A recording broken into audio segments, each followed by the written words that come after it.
generations. And now, the power of two restores the one. We got a bidet.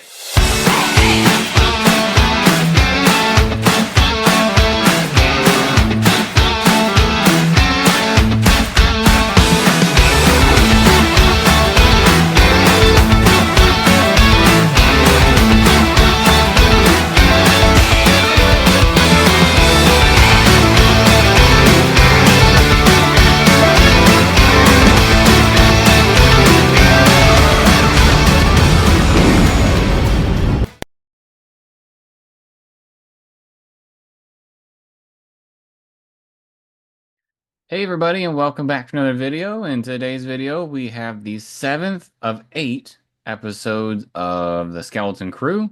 We are almost to the very end. Our next one will be talking about the season finale. And so we're here to talk to you about what happened in episode 7 and also give our thoughts along the way. But first things first, was this a better setup to the finale than The Acolyte? I don't remember the setup to the Acolyte finale to say. Yep. There was no setup to the Acolyte's finale. I was gonna say, wasn't that just a flashback? Yes, episode 7 was a flashback. It was like the second half to the flashback we already got Right. with So less here cuts. we actually get a proper setup to the finale, in my opinion. Like it does legitimately feel like a 2 episode arc kind of a thing. Um, yeah. So did you guys like it? Like the Yeah. episode? Overall, I was having a good time. This is I was very impressed with it the entire time. I just I was kind of blown away by the atmosphere around the planet, like that whole sequence. I don't know how you guys felt about that. I feel like the atmosphere was good. Um, the villainry wasn't really my favorite. Like the I don't know pirate about you stuff, like the guys. turn on onto Brutus. Well, Brutus is a separate thing, and I have feelings about that too. But talking about Mhm. Jod specifically, I don't know about you guys, but when they start complaining about a headache, I'm like, is this even Star Wars? Like, is this real life? Yeah, he seemed a little out of character there for me. Like, I don't know, maybe we were finally seeing him be like real with the kids, where he's like not trying to pull a trick on him anymore. It seemed more like real life adult being whiny about, all the stuff that he has going on and less Star Wars villainry, which is what he was trying to be or going towards or I'm just not it's not my favorite Hmm. for him. I would say it But didn't bother me. overall, okay, so there was that part about Jod, but I guess as a whole, we made it back to Aden. We see this humongous vault. Um, yeah, I was just kind of blown away by the scale of the episode. Oh, I thought it was just this tiny little show. And then here he is. I mean, it's all green screen, obviously, but it seems very grand. Breaking the barrier I thought was a really cool scene. Yeah. Like finally getting past that. And the way that they figured it out was so funny. I'll fly in there myself. And then the guy literally like goes down in a blaze of glory. We should send another ship. If it doesn't work the first time, just try it again. Right. What were your thoughts, Jeremy? I liked it. I was glad. Like, I feel last week we talked about how that was kind of the drama section of this kind of a show or, in movies. And I didn't really care for the last one. But this one I thought was, back to what I was really enjoying. I did like that we got to see a little bit more of lightsaber on screen, but at the same time, I thought he kind of held it funny. Like, he almost seemed like maybe if he had some sort of Jedi training, he didn't have the full training. Like he didn't really know what the styles were of actually holding a lightsaber. I think I described it to Sarah as we were watching. He seemed like a dad that stole his kid's lightsaber and then was acting or mocking the child for trying to be a Jedi or something. It's just the way that he was holding it and moving it in front of the kids' faces as they were approaching at Atten. It just didn't seem fluid. Like when you look at Anakin or Obi-Wan and you see the way that they hold themselves with a lightsaber, it seems very eloquent. Whereas here, it just kind of seemed like he was just doing it because he could. Um, so like I think that was probably the only thing that I didn't really care for. But overall, I thought it was a good episode. It was engaging, it moved along, and yeah, I'm excited for the finale when we get it on Tuesday. I thought the Yeah, I know mint was cool. exactly What's that? what. Oh, the mint was cool. Yeah, I know exactly what you're talking about. The lightsaber. He definitely looked a little out of place with it, but I think it's because they went for more of like a pirate motif, like how a pirate would hold, a steel cutlass or something. They have a little bit more finesse to it. It kind of waves around more, a little bit lighter. We don't, I mean, we haven't really dissected this lightsaber. I mean, we don't know. It could be really light for all we know. It did belong to a pirate, so and Wim was holding it just fine. Right. I don't know. I But mean, yeah, I know what you're saying. if it's like the ones that we made at Disney, I mean, they got some heaviness to them, but yeah, I could see that. When you're talking about him waving it around in front of the kids and stuff, I think a portion of that could potentially be just that he's not used to it and he doesn't really want to hit the kids with it because that would cause more problems for him. Poke someone's eye out. I did think that that was an interesting scene, though, in general. Like, I feel like the director was like, okay, Jude Law, we're gonna put the camera focus on you.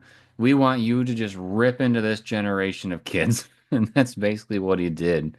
So I just thought that was interesting how he basically just called him whiny, spoiled, all the different things that he said. I can see how that kind of felt like it was an out of Star Wars moment, like you said, because that's what he was talking about when he had a headache. Yeah, it's kind of like he sees these kids who grew up in a much more comforting environment than what he had to go through, which we still don't know anything about. But apparently it wasn't very nice He's because always been hungry.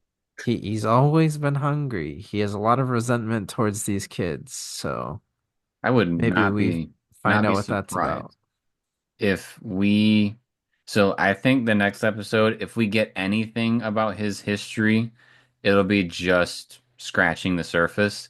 I would not put it past Disney to be like, oh, this show was popular. Now it's time for the books to come out, and then you'll learn about Mm. Jod's upbringing and maybe even a comic book of following Brutus, because people like me like Brutus, even though we know what happens to him in the end.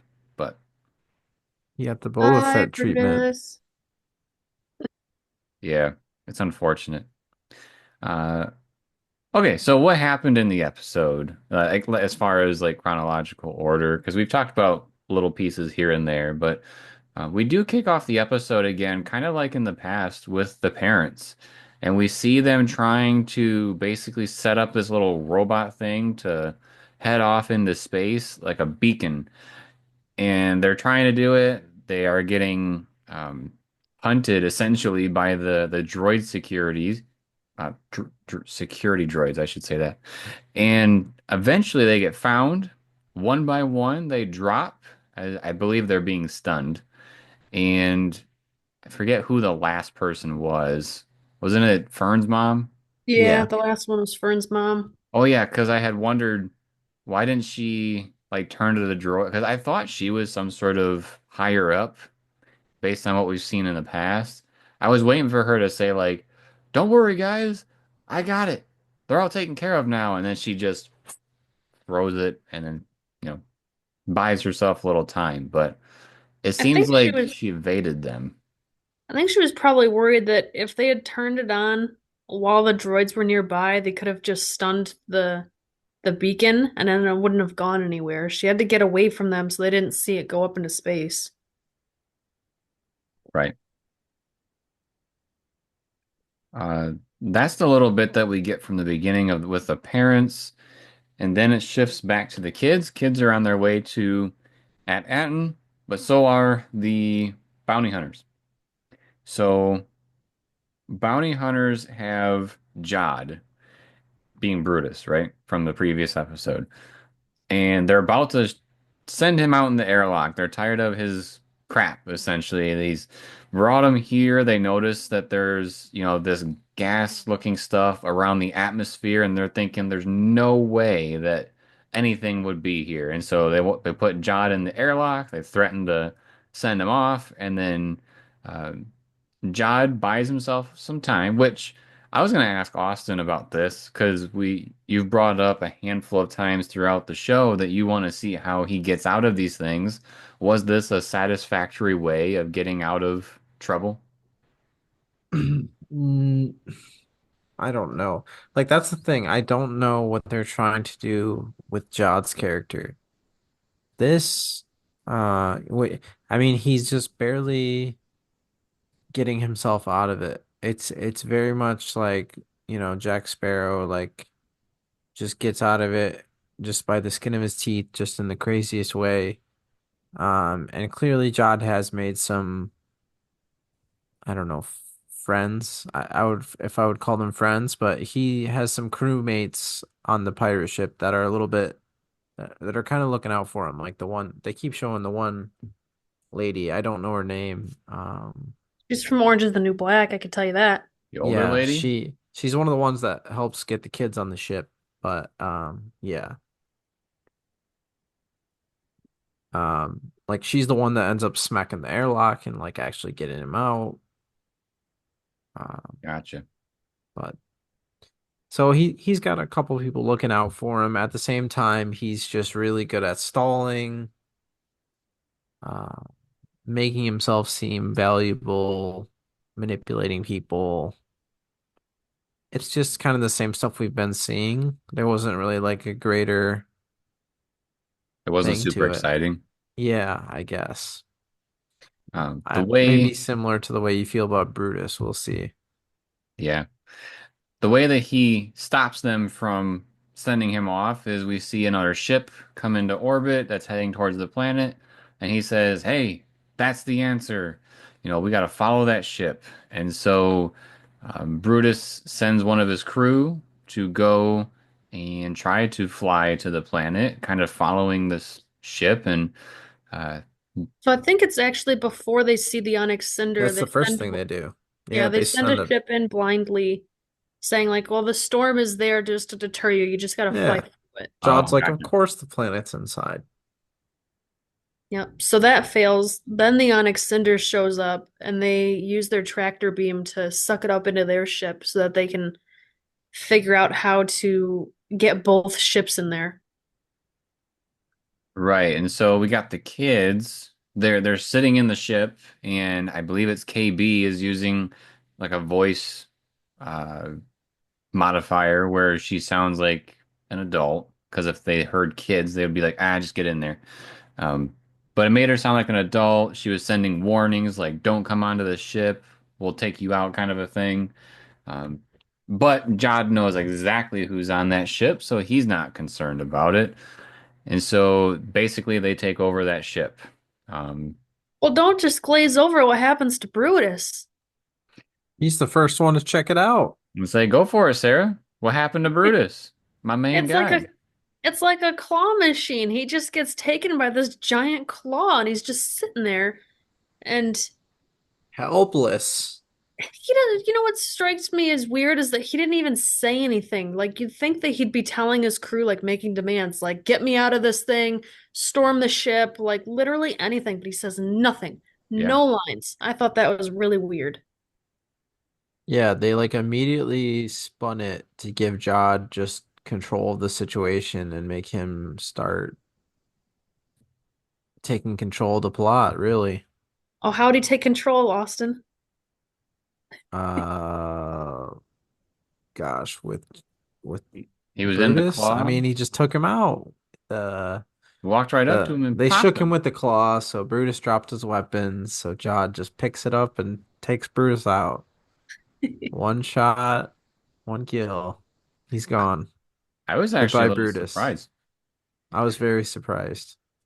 I was like, dang, Disney went there. They killed him in cold blood right in front of everybody. I know. I was watching it. I was like, did I just, is that really what just happened? But sure enough, I mean, he had the lightsaber the whole time too, so like he could have done it way more like in a way more crazy way, you know? But oh, one shot, Do you just think, simple. well, at this point, he was a prisoner still, so do you think he'd really have the lightsaber on him? Yes. Well, I don't know. Well, Because he like broke his shackles off. he used the Force to take the shackles off. Yeah.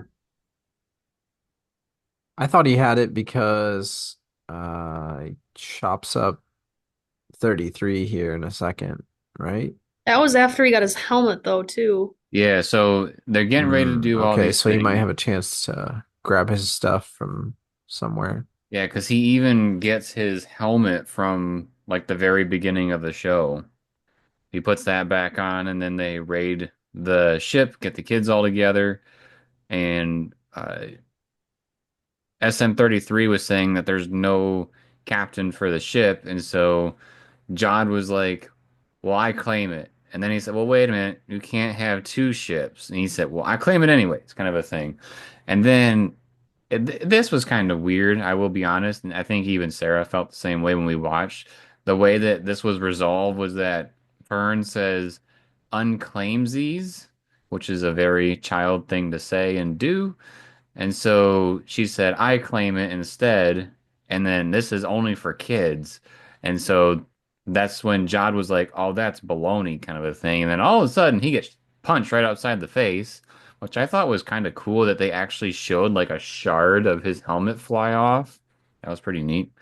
But then SM-33 takes over the situation and puts up his little shields and is like going through all the pirates, getting them That off the was. ship. I wish I could have seen him actually take them all out. Yeah, I know. We just see him run into the camera, and then the next thing you see is them on the ground. It's like, come on, show me just a little Yeah, throwing them thrust, out. just a little shoulder check into a wall. That's all I want. It would have been a good like comedic moment to have. Yeah, he can get both of them in one shoulder. Let's just take him out. Show me a little action. They don't have to cut away from the action every time. That's how they cut down on their budget. Yeah, you got to show more CGI vaults. Right. So one thing that we kind of skipped before Jod called claims and the kids called claims and all that Yep. was that they got the transmission from the parents. And so they were watching that little hologram of the message. Yep. Did you think that was how this was gonna be resolved? Like that the kids would immediately see the message or like I don't know. I kind of thought it was gonna get intercepted by the pirates the whole time. But I was happy to see that they all kind of saw it at the same time. Oh, you're saying you were thinking the pirates were going to see it and the kids wouldn't? Yeah. Yeah. And like I was thinking that was how the pirates were gonna, I don't know, find it and even though that's what we just spent 4 episodes doing. I guess they knew where it was. But It was yeah. a pretty cheesy Hallmarky type moment, if you Right. ask me. Yeah, and they even say on the telegram, whatever they're called, um, they even say you're from Ad, remember? And then they're like, "Oh yeah, but don't tell anyone where you're from." Like, Yeah, what? they just threw this thing up into space. Yeah, that's what I'm saying. Like, doesn't make any sense. Come on, writers. You don't want to go over that one more time. Yeah, Anyway, it was a nice message, a little hallmark thing. Yeah. I All the think parents said something nice. I think the coolest part was seeing Neil's dad again. How he has like the big tusks. I did like seeing that.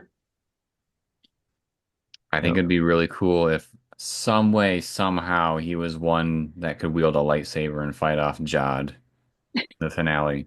But I don't think it's gonna Yeah. happen. Well, that's another thing we didn't touch on. The parents are in on this. They know all about the barrier. They know all about the vault. They know all about the planet being hidden. It's not a secret to them. The kids are supposed to find out after graduation. So that was kind of a big reveal. Yeah. Yeah, but the kids are on the Onyx Cinder, and 33 is flying them to the planet. The pirates start waking up. I think Jod's the first one, but then everybody else does too. And so they send in a couple follower ships to see if they can get through the barrier with the Onyx Cinder. Of course, they don't make it. They get zapped by the thing in my background here on the over on this side. Mhm. So they got those all over that zaps the other ships, but the Onyx Cinder stays fine. But they've got a stowaway that they don't know about because somehow Jod made it on there before they flew away. One of the random times that we see Force Run or Force Speed. Yeah, Only seen it one something. other time. I think if you go back and look, you could probably see him like getting on the ship when the doors are closing. I feel like you can see him in there, but I'm not too sure. I didn't look close enough to be honest, but this is the scene where he's, waving the lightsaber in front of their faces and complaining about his headache and how basically he's been putting up with these kids and now He they're did get rocked by a droid. that is true. Maybe he didn't have space Tylenol before he went and talked to them. And he's talking about having a headache. Meanwhile, the planet is like blinding through the shield, so there's like just this flashlight right on your face coming from the planet. Super bright. Yeah, I can see under the conditions he could have a very big headache. We fixed that for him. Um, let's see. Oh yeah, so Jod basically tells the kids, you're gonna follow my lead, or I'm gonna have a fun time chopping up your parents," which again was another thing where I was a little surprised that Disney had that kind of verbiage, but I do love it just because it makes it feel more of a bridge between an adult slash kid show. And also, I think that's what a pirate would really say, and they would be very meaningful with those words. And he had just decapitated 33, and Yep. the little rat thing crawled out of its eye, and I was just waiting for Jod to step on the rat and kill it. And I was like, don't you dare. And he like scooted it across the floor with his foot instead. I'm like, that's right. You don't step on my friend, that little mouse, whatever it is. What's that mouse's name? I have no idea, but Great it's friend. cute. Oh, I thought it was like Snowball or something like that. I have no idea. Yeah, I think it has a name. It's part of some toy. It's part Oh, of a toy. Or maybe it's a Funko Pop. I don't know. I saw it, it has a name somewhere because I It found out is about it it when is I Snowball. was on that theory that the rodent was like making 33's memory short out. Oh wow. You are correct. It is Snowball. Okay, I knew I had heard it somewhere. That's fun. Austin gets all the insider information from toy lines. I just watched some videos. Get bored, watch YouTube videos. Learn all the little tidbits about the show. Yep. So one of the things that the parents had said on their transmission was to find, didn't they say to find a Republic emissary? Yes. And then when they arrived, that's what they said to Jod is, "Hello, you must be the Republic emissary." And he's like, "Well, yes, yes, I am." Mm-hmm. Um, do you think they assumed he is because the kids are there, or because they were expecting somebody, and so like now there's going to be a real Republic emissary coming Nope. after them? Nope. I think it's way more simple than that. He found it from the toys. Nope. I just I think Adden is run by droids. I think the whole thing is automated. The ship enters the atmosphere, they're in an automatic landing sequence because they're in that special ship. That's a special emissary ship. It goes right to its special landing zone, locks in its special landing gears, it attaches onto them. It doesn't even have to move the ship. That's already on the elevator. Like it's all automated. It's all made to be. So I think the old Captain Renaud, however you say it, in 33 and whatever crew stole one of these ships and then they were just like, oh yeah, we're the emissary. And they would just stop by, grab a little bit of gold, take off, and like, we'll see in a couple weeks.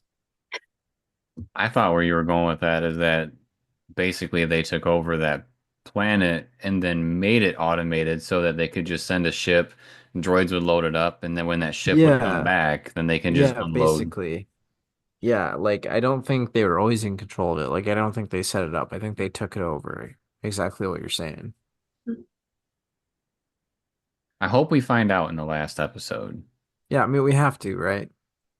unless there's a Well, season two. All we've seen are droids, so they're I don't know.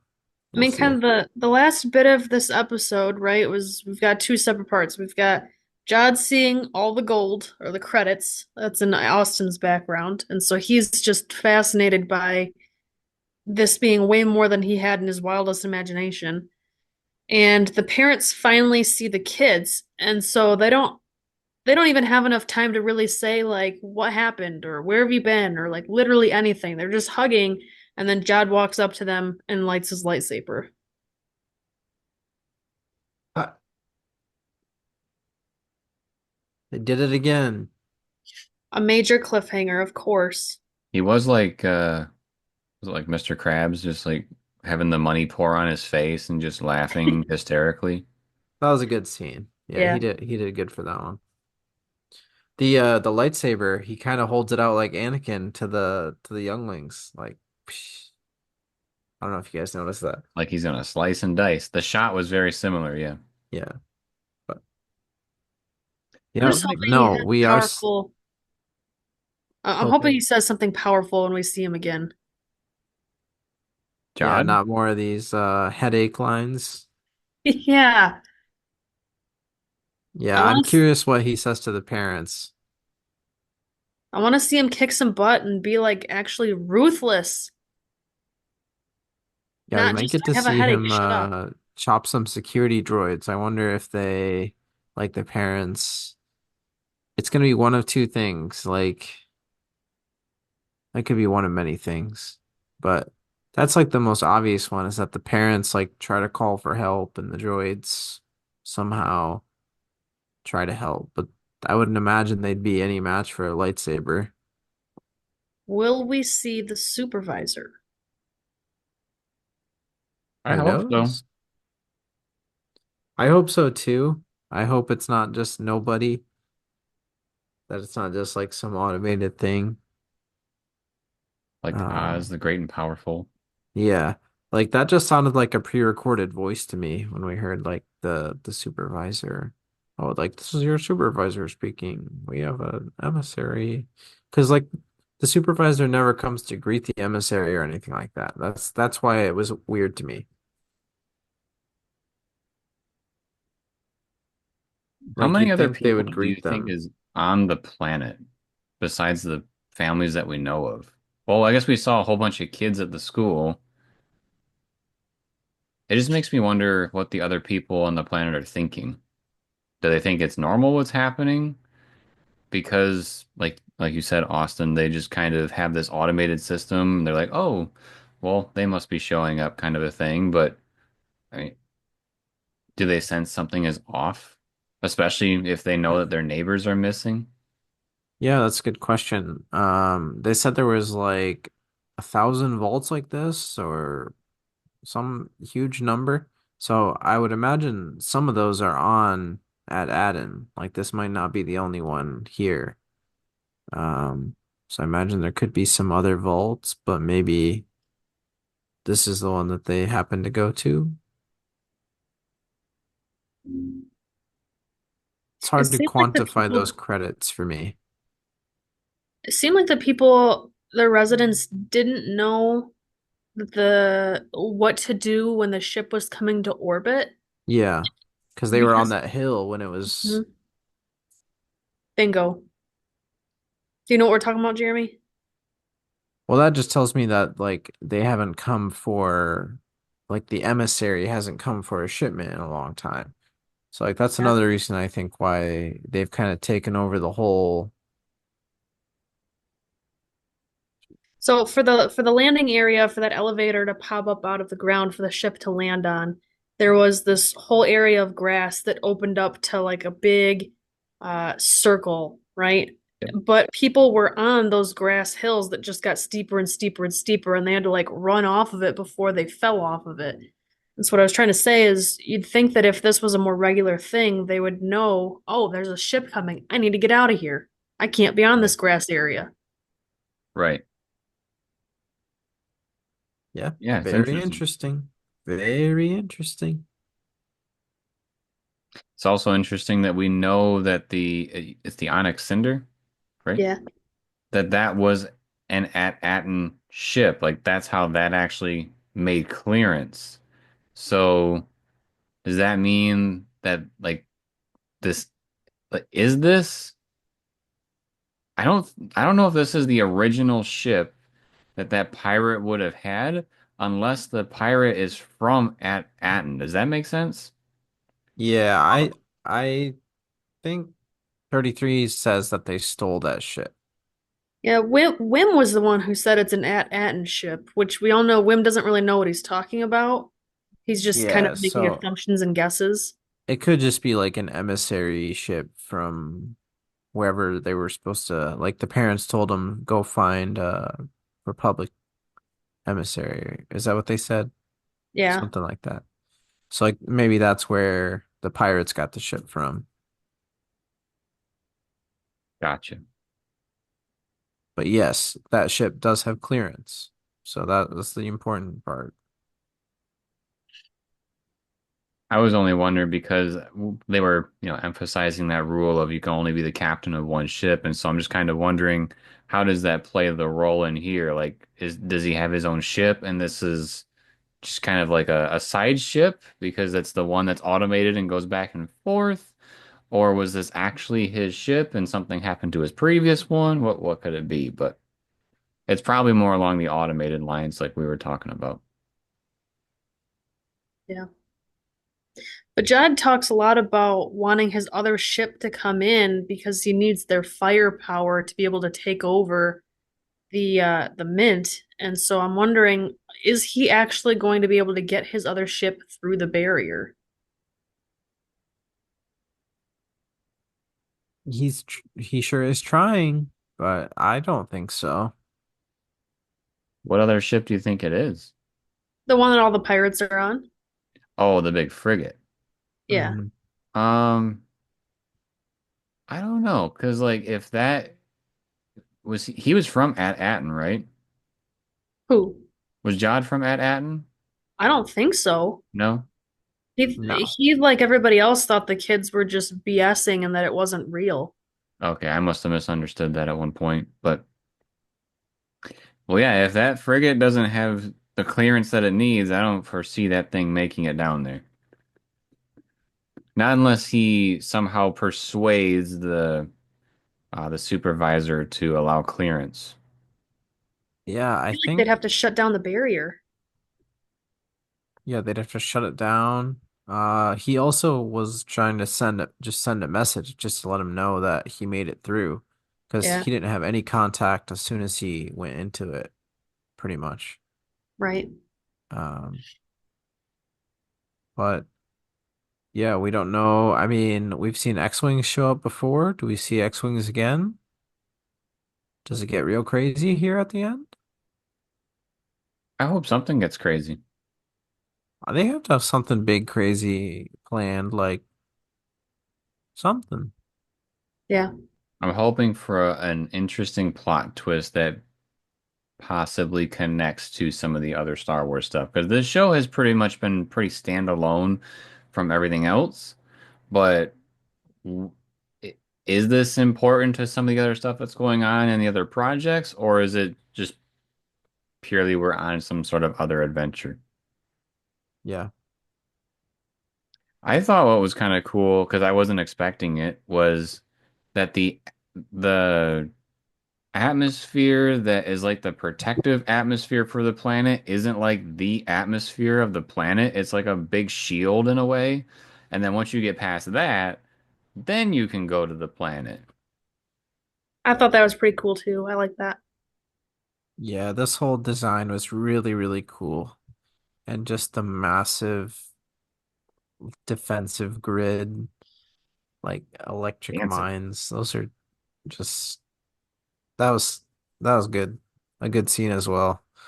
When 33 is like, oh yeah, the defensive grid's still working. These ships are just yeah, that was fun. That part of the show felt like Star Wars. Jod, not so much. He feels like a pirate, but Maybe it's I just because we're think not he used is to doing pirates. a good job for the record. But I think for the most part he's all right. I wish he in the scene with the kids, it just seemed a little bit of a mashup between brutal pirate like what you would want to see and then being kind of whiny at the same time. And I don't know. It missed the mark for me, that's all. One mhm. positive that I would like to give to Jod, though, is that, throughout this whole show, we kind of have this idea that he's going to be flip-flopping between his motives. And the good thing is that his motives make sense. Like, we know he's going to be lying to these kids. And so when we watch it, it makes sense.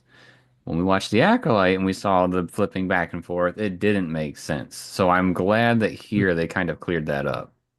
Yeah. Like, if you're That going to was gonna be go with that style, it has to make sense. What'd you that say? was gonna be my last question to you guys. Do we think Jod makes one more flip at the end? Like, do you think his motives get a little bit gray, a little bit complex, to the point where maybe he has to defend the kids for some reason? Because he hasn't actually harmed them. That's one thing, I have noticed. He's I'm threatened them hoping, many times. He hasn't actually, yeah, I'm hoping that I don't want him to be the full-on like savior of the situation. I don't want him to fully turn and make it a Hallmark ending. yep, I could see him doing something to help them, but I don't want it to be in the way where he makes a full 180 on what he's doing. Like we said before, like the captain goes down with the ship, like something like that maybe will happen. Maybe he'll help them get out, but then he's gonna be true to himself and stick to um, what his real motive is. Yeah, I really don't want to see like, oh, the money's not worth it because the children are amazing. I spent all these days with them, and then we just end the show. I don't want that. yeah. My perfect ending is like he does something nice for the kids, and we think he goes out and with a bang, but really he probably makes it out alive with the gold. That's probably like my ideal ending. Something I would assume Hondo would be doing. Yeah. But I don't know if that's the route they're feeling. I don't know if he's that smart, that cunning to pull something off like that. I would not be upset if we're still wondering what his motive is or um, where he kind of aligns himself. I think that's kind of a good thing for his character. Yeah. What do you think, Sarah? We've been a little Hallmarky before, so here's my Hallmark ending that I'm predicting. I'm not necessarily saying this is how I want it to happen. This is how I'm predicting it happens. If you don't hurt anybody, you can live here peacefully and basically have as much money as you want. We get a flashback to his childhood of being poor and not having anything or something like that, always wanting food or what have you, because he's always been hungry. And he quits the pirate life and just lives here basically having as much money as he wants because, you're here. And in terms of what we do with the pirates that are outside the barrier, I guess I could go one of two ways. One is cliffhanger, we don't do anything with them, and maybe a season two or something. They try to figure out a way to get through here since they actually know where it is now. Yeah, Or season two, Urkel is in charge now, and he wants to get back at Jod. or if they Batman. really wanted to end it, just send something out to kill the rest of the ship, to make them all gone. I think if I were to predict what will happen, my guess is that the pirates on the frigate, maybe they'll get some sort of communication, and they'll be like, they had to have made it somehow. Let's go. And then they're just gonna try to ram right into this thing, and then they're gonna go down with their ship and die for being foolish. They might. I hope they don't go out like that though, since they did send in the one ship as a scout before. I would hope not. I'm just saying, like, if they want to take these pirates and brush them under the rug, kind of a thing, I could see something like that. I got just the thing, Jeremy. It's on the planet and Neil is gonna operate it. Guns. It's a giant ground to air cannon. It's He all learned about it sounding in so episode perfect. 4 or 3. I don't remember. That's how forgettable the episode was. I know exactly what you're talking about. If they don't pay off this cannon, I'm gonna be so upset. But I I think the show has had pretty good writing so far. I've been pretty pleased with it. I don't know how you guys feel. It's been a fun ride. Been Yeah. a better ride. Yeah. Say that. Not like perfect, not loving every minute. Some of the episodes are very short. I don't feel like we accomplished a lot. Like I would have preferred if we got like 2 a week or something like that, or drop 4 at a time.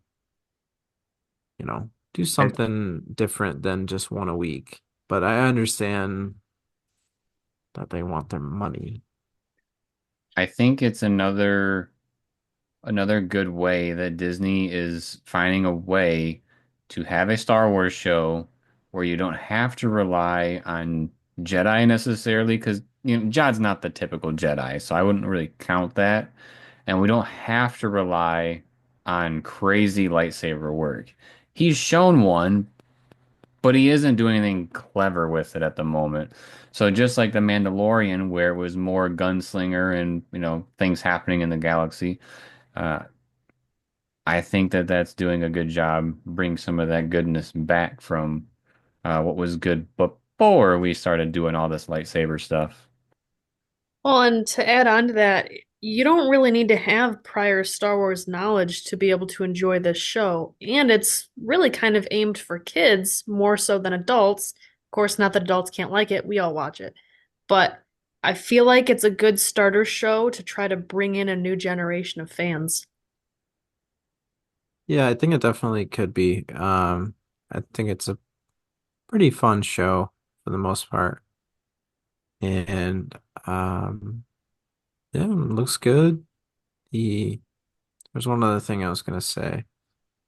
I don't remember what it was. I think it was about the kids, but I think maybe it's about the pirates. I think just the pirate motif works so well in Star Wars.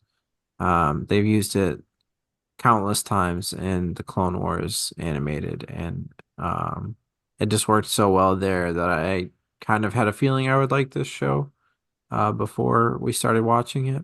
But um, yeah, it's been good. Cool. Yeah, I agree too. Like I said, it's been much more enjoyable than some of the couple other projects that came out recently. But anything else we want to talk about for the episode of the week? No, just really Good. excited for the finale. Yeah, I hope they don't drop the ball on this one. They're set up to have a good, solid show for the. I would still consider it the 2024 year, but even though we're leaked into 2025, but makes me excited for what's yet to come. So that is our discussion on episode 7 of the Skeleton Crew. We look forward to the season finale and talking to all of you.